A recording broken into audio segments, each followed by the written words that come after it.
Hi hello ನಮಸ್ಕಾರ. ನಾನು ಇವತ್ತು ಬೆಂಡೆಕಾಯಿ ಮಾಂಸ ಸಾರು ಮಾಡ್ತಾಯಿದ್ದೀನಿ. ಅದು ಹೇಗೆ ಮಾಡೋದು ಅಂತ ನೋಡೋಣ ಬನ್ನಿ. ನಾನು ಸ್ಟವ್ ಅಂಟಿಸಿ ಬಾಣಲಿ ಇಟ್ಟಿದ್ದೀನಿ. ಬಾಣಲಿಗೆ 1 ಸ್ಪೂನ್ ಆಗುವಷ್ಟು ಎಣ್ಣೆ ಹಾಕ್ಕೊಳ್ಳೋಣ. ಮೊದಲಿಗೆ ಸ್ವಲ್ಪ ಮಸಾಲೆ ಹುರ್ಕೋಬೇಕಾಗುತ್ತೆ. ನಾನೊಂದು ದೊಡ್ಡ ಈರುಳ್ಳಿ ತೊಗೊಂಡಿದ್ದೀನಿ, ಅದು ಹಾಕ್ಕೊಳ್ತಾ ಇದ್ದೀನಿ. ಈರುಳ್ಳಿ ಒಂದು ದೊಡ್ಡ ಗಡ್ಡೆಯಷ್ಟು ಬೆಳ್ಳುಳ್ಳಿ ತೊಗೊಂಡಿದ್ದೀನಿ, ಅದು ಹಾಕ್ಕೊಳ್ತಾ ಇದ್ದೀನಿ. ಇದಕ್ಕೆ ಶುಂಠಿ ಸ್ವಲ್ಪ ಹಾಕ್ಕೊಳ್ಬೇಕು, ಜಾಸ್ತಿ ಏನು ಹಾಕ್ಕೊಳ್ಬಾರ್ದು. ಇದಕ್ಕೆ 2 ಪೀಸು ಶುಂಠಿ ಹಾಕ್ಕೊಳ್ಬೇಕು. ಇದು ಸ್ವಲ್ಪ ಹುರ್ಕೊಳ್ಳೋಣ. ಮೊದಲಿಗೆ ಸ್ವಲ್ಪ ಕೆಂಪು ಹುರ್ಕೋಬೇಕು. ಈಗ ಈರುಳ್ಳಿ ಕೆಂಪಾಗ್ತಾ ಇದೆ. ಒಂದು ಚಿಕ್ಕ ನಿಂಬೆಹಣ್ಣು ಗಾತ್ರದ ಹುಣಸೆನ ಹಾಕ್ಕೊಳ್ತಾ ಇದ್ದೀನಿ. ಸ್ವಲ್ಪ ಫ್ರೈ ಮಾಡ್ಕೊಳ್ಳೋಣ. ಸೊಪ್ಪು ಹಾಕ್ತಾ ಇದ್ದೀನಿ. ಅರ್ಧ ಹಿಡಿಯಷ್ಟು ಕೊತ್ತಂಬರಿ ಸೊಪ್ಪು ಹಾಕ್ಕೊಳ್ತಾ ಇದ್ದೀನಿ.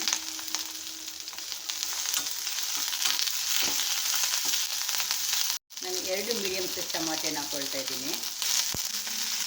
ಇದು ಸ್ವಲ್ಪ ಫ್ರೈ ಮಾಡ್ಕೊಳ್ಳೋಣ. ಸ್ವಲ್ಪ ಚೆನ್ನಾಗಿ ಫ್ರೈ ಆಗಬೇಕಿದು. ಟೊಮೆಟೊ ಎಲ್ಲ ಚೆನ್ನಾಗಿ ಫ್ರೈ ಆಗಿದೆ. ನಾನು ಸ್ಟವ್ ಆಫ್ ಮಾಡ್ತಾಯಿದ್ದೀನಿ. ಸ್ಟವ್ ಆಫ್ ಮಾಡಿಬಿಟ್ಟು 3 ಸ್ಪೂನಷ್ಟು ಕಾಯಿ ಚೂರು ಹಾಕ್ಕೊಳ್ತಾ ಇದ್ದೀನಿ. 1 ಸ್ಪೂನ್ ತುಂಬ ಧನಿಯಾ ಪುಡಿ ಹಾಕ್ಕೊಳ್ತಾ ಇದ್ದೀನಿ. 1 ಸ್ಪೂನ್ ಖಾರ ಪುಡಿ ಹಾಕ್ಕೊಳ್ತಾ ಇದ್ದೀನಿ. ಈಗ ಈ ಮಸಾಲೆ ತಣ್ಣಗಾದ್ಮೇಲೆ ನುಣ್ಣಗೆ ಹುರ್ಕೊಂಡ್ಬಿಡ್ತೀನಿ ನಾನು. ಇಲ್ಲಿ ನಾವು ಮಟನ್ನ ಒಗ್ಗರಣೆ ಹಾಕ್ಕೊಳ್ಳೋಣ. ನಾನು ಸ್ಟವ್ ಅಂಟಿಸಿ ಕುಕ್ಕರ್ ಇಟ್ಟಿದ್ದೀನಿ. ಕುಕ್ಕರ್ಗೆ 1-2 ಸ್ಪೂನಷ್ಟು ಎಣ್ಣೆ ಹಾಕ್ಕೊಳ್ಳೋಣ. ಈಗ ಎಣ್ಣೆ ಕಾದಿದೆ. ನಾನು ಈರುಳ್ಳಿ ಸಣ್ಣ ಕಟ್ ಮಾಡ್ಕೊಂಡಿದ್ದೀನಿ, ಸ್ವಲ್ಪ ಅದು ಹಾಕ್ಕೊಳ್ತಾ ಇದ್ದೀನಿ. 1 ಸ್ಪೂನಷ್ಟು ಅಂದ್ಕೊಳ್ಳಿ. ಸ್ವಲ್ಪ ಈರುಳ್ಳಿ ಕೆಂಪಗಾಗಲಿ. ಈಗ ಈರುಳ್ಳಿ ಕೆಂಪಗಾಗಿದೆ. ನಾನು 250 ಗ್ರಾಮ್ಸು ಮಟನ್ ತೊಗೊಂಡಿದ್ದೀನಿ. ಇದು 1/4 kg ಮಟನ್ ತೊಗೊಂಡಿದ್ದೀನಿ. ಈ ಮಟನ್ ಇದಕ್ಕೆ ಹಾಕ್ಕೊಳ್ತಾ ಇದ್ದೀನಿ. ಮಟನ್ನು ಸ್ವಲ್ಪ ಫ್ರೈ ಮಾಡ್ಕೊಳ್ಳೋಣ.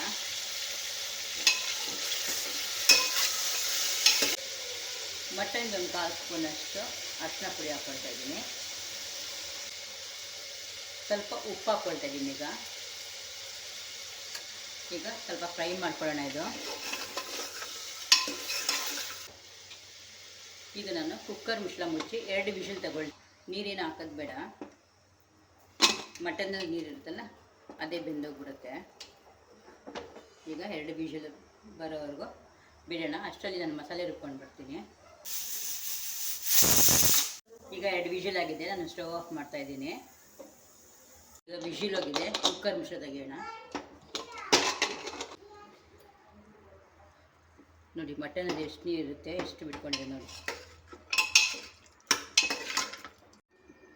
ಈಗ ನಾನು ಸ್ಟವ್ ಅಂಟಿಸ್ತೀನಿ. ಈಗ ನಾನು ಮಸಾಲೆ ನುಣ್ಣಗೆ ರುಬ್ಕೊಂಡು ಬಂದಿದ್ದೀನಿ. ಈ ಮಸಾಲೆ ಹಾಕ್ಕೊಳ್ತೀನಿ. ಈಗ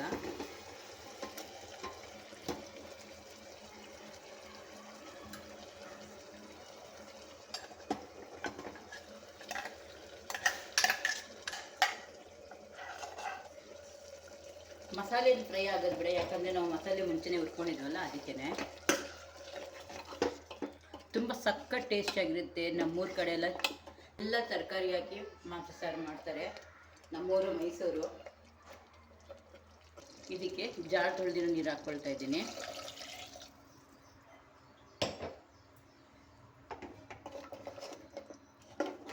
ನೋಡ್ಕೊಳ್ಳಿ ಎಷ್ಟು ತೆಳ್ಳಗೆ ಬೇಕು, ಗಟ್ಟಿಗೆ ಬೇಕು ಅಂತ ನೋಡಿಕೊಂಡು ಮಾಡಿಕೊಂಡ್ರೆ ಈ ಸಾರು ತುಂಬ ಟೇಸ್ಟಿಯಾಗಿರುತ್ತೆ. ಒಂದ್ಸತಿ ಟ್ರೈ ಮಾಡಿ. ನೀವು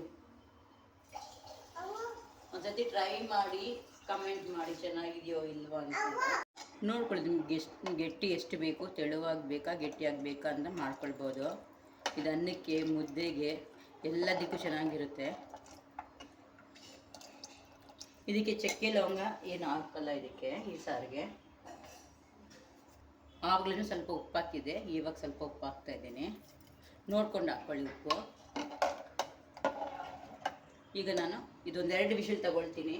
ಯಾಕಂದರೆ ನಾವು ಮಟನ್ನ ಮುಂಚೆನೇ ಬೇಯಿಸಿದ್ವಿ, ಮತ್ತು ಮಸಾಲೆನೂ ಫ್ರೈ ಮಾಡ್ಕೊಂಡಿದ್ವಲ್ಲ, ಅದಕ್ಕೆ ಇದು 1-2 ವಿಷಲ್ ಸಾಕು. ಮಟನ್ ಚೆನ್ನಾಗಿದೆ. ಮಟನ್ ಬೇಗ ಬೆಂದೋಗ್ಬಿಡುತ್ತೆ. ಮಟನ್ ತುಂಬ ಎಳೆದಿದೆ.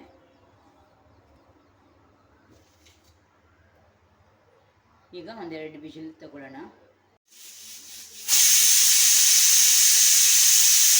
ಈಗ ನನಗೆ 3 ವಿಜಿಲ್ ಆಗಿಬಿಟ್ಟಿದೆ. ನಾನು ಸ್ಟವ್ ಆಫ್ ಮಾಡ್ತಾ ಇದ್ದೀನಿ. ಸ್ಟವ್ ಆಫ್ ಮಾಡಿಬಿಟ್ಟು ನಾವು ಅಷ್ಟರಲ್ಲಿ ಬೆಂಡೆಕಾಯಿ ಫ್ರೈ ಮಾಡ್ಕೊಳ್ಳೋಣ. ನಾನು ಸ್ಟವ್ ಮೇಲೆ ಬಾಣಲಿ ಇಟ್ಟು 1 ಸ್ಪೂನ್ ಎಣ್ಣೆ ಹಾಕ್ಕೊಂಡಿದ್ದೀನಿ. ಬೆಂಡೆಕಾಯಿ ತಗೊಂಡಿದ್ದೀನಿ ನಾನು 200 ಗ್ರಾಮ್ ಅಷ್ಟು. ಚೆನ್ನಾಗಿ ತೊಳೆದ್ಬಿಟ್ಟು ಈ ಸೈಜ್ ನಾನು ಕಟ್ ಮಾಡ್ಕೊಂಡಿದ್ದೀನಿ ನೋಡಿ. ಈ ಸೈಜ್ ನಾನು ಕಟ್ ಮಾಡ್ಕೊಂಡಿದ್ದೀನಿ. ಇವಾಗ ನಾನು ಎಣ್ಣೆಲಿ ಹಾಕಿ ಫ್ರೈ ಮಾಡ್ಕೊಳ್ತೀನಿ. ಫ್ರೈ ಮಾಡ್ಕೊಳ್ಳೋಣ. ಇದು ಲೋ ಫ್ಲೇಮಲ್ಲಿ ಇಡೋಣ. ಈಗ ಬೆಂಡೆಕಾಯಿ ಚೆನ್ನಾಗಿ ಫ್ರೈ ಆಗಿದೆ. ನಾನು ತೆಗಿತಾ ಇದ್ದೀನಿ. ಇದು ನಾನು ಇದು ಕುಕ್ಕರ್ ಇಡ್ತಾ ಇದ್ದೀನಿ. ಕುಕ್ಕರ್ ವಿಜಿಲ್ ಹೋಗಿದೆ, ತೆಗಿತಾ ಇದ್ದೀನಿ.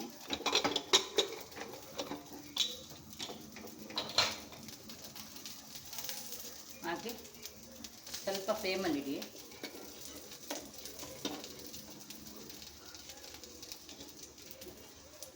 ಮಟನ್ ಬೆಂದೋಗಿದೆ, ಬಿಸಿ ಬೆಂದೋಗಿದೆ ಮಟನ್ನು. ಸ್ವಲ್ಪ ಕುದೀಲಿ ಸಾರು. ಈಗ ಸಾರು ಚೆನ್ನಾಗಿ ಕುದೀತಾ ಇದೆ. ನಾವು ಫ್ರೈ ಮಾಡ್ಕೊಂಡಿದ್ವಲ್ಲ ಬೆಂಡೆಕಾಯಿ, ಅದು ಹಾಕ್ಕೊಳ್ತಾ ಇದ್ದೀನಿ.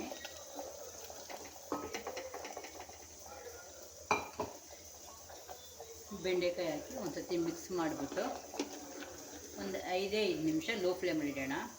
ಯಾಕಂದರೆ ನಾವು ಬೆಂಡೆಕಾಯಿ ಆಲ್ರೆಡಿ ಫ್ರೈ ಮಾಡಿದ್ವಲ್ಲ, ಅದಕ್ಕೆ.